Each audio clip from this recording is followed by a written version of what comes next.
O mundo globalizado, ele apresenta como uma das suas particularidades a forte expansão do comércio mundial.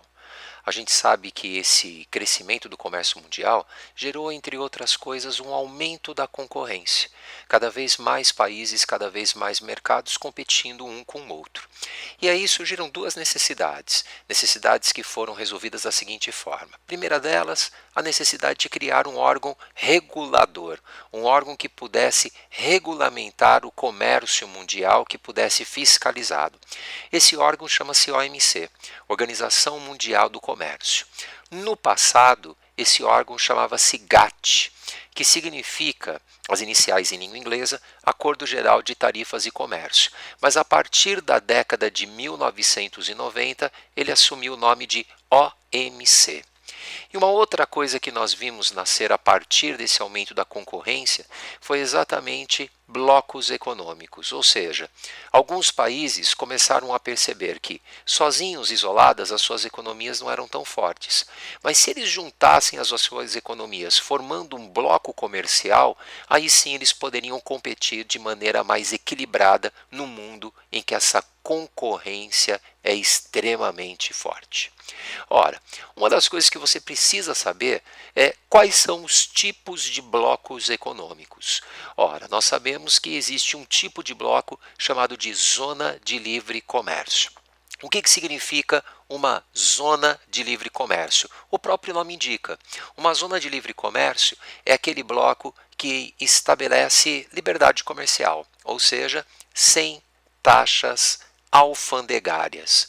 Significa dizer que os países que integram esse bloco, eles vão poder comercializar livremente entre eles diversos produtos. Esse é o tipo de bloco mais fácil de ser implantado. Portanto, é um bloco que existe em vários cantos. Um dos maiores exemplos disso é um bloco conhecido pelo nome de NAFTA. NAFTA significa acordo existente entre os países da América do Norte. É uma organização composta por Canadá, Estados Unidos e México. E esses países estabelecem um livre comércio de vários produtos entre si. Importante notar, nesse tipo de bloco não existe uma moeda comum. Nesse tipo de bloco não existe a liberdade de passagem de trabalhadores entre uma nação e outra. É apenas livre comércio. Olha, um outro tipo de bloco importante é conhecido como União Aduaneira. A União Aduaneira, ela tem comércio livre de vários produtos entre os países membros, ou seja, ela mantém a característica do que é uma zona de livre comércio. Mas acrescenta-se uma outra coisa, uma coisa que nós chamamos de taxa externa comum.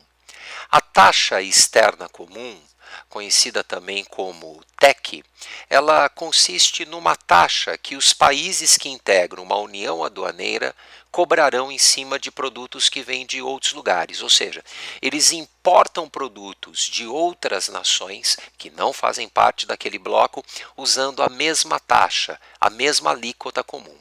Um bom exemplo disso é o Mercosul. O Mercosul é uma organização composta por Brasil, Paraguai, Uruguai, Argentina e Venezuela. Vamos supor que o Brasil importe automóveis do Japão usando uma taxa de 2%, uma taxa de importação de um automóvel japonês 2%. Caso a Argentina importe automóveis do Japão, também importará com uma taxa de 2%. Olha, mais um outro tipo de bloco é o que nós chamamos de mercado comum. O mercado comum ele carrega as características ditas anteriormente, ou seja, liberdade comercial, uma taxa externa comum, como você encontra numa união aduaneira ou numa zona de livre comércio. Mas também aqui você vai encontrar uma liberdade, livre passagem de algumas coisas. Livre passagem nessa organização de trabalhadores. Além de trabalhadores, também poderemos encontrar liberdade na passagem de bens e também de capitais, ou seja, é uma organização que vai envolver uma ligação muito profunda entre os países membros. Um dos melhores exemplos disso é a União Europeia. Essa organização, ela já apresentou apenas essas características, mas o curioso, ela deu um passo à frente, manteve essa liberdade na passagem de trabalhadores, bens e capitais, e anos atrás essa organização ela assumiu uma moeda única. Ao assumir uma moeda única, ela passou a ser conhecida como um tipo de bloco chamado de União Monetária, também conhecida como União Financeira. Ou seja, a partir do momento que ela adotou uma moeda comum, ela começou a ser caracterizada como esse outro tipo de bloco. E que a União Europeia é a única, ainda hoje, que apresenta essa particularidade, carregando, evidentemente, as características que aqui foram ditas de um mercado comum.